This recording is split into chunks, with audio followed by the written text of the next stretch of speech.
Welcome back, everyone. Okay, so now that we've had a little bit of fun with text, why don't we take a look at how to add in a link? Okay, and what we're going to do is the link tag is actually quite easy.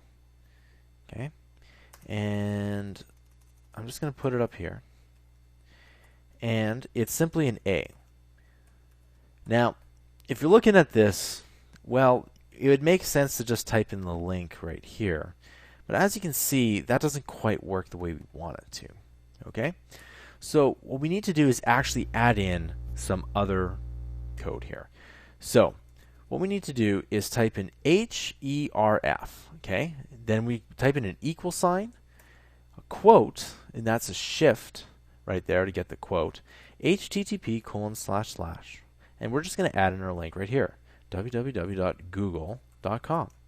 A nice website indeed. Okay, so now that we have google.com, we need to type in the link, and we're going to type in google.com.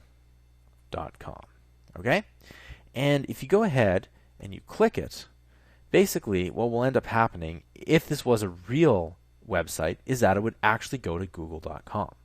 So that's how you add in a link. It's actually quite simple.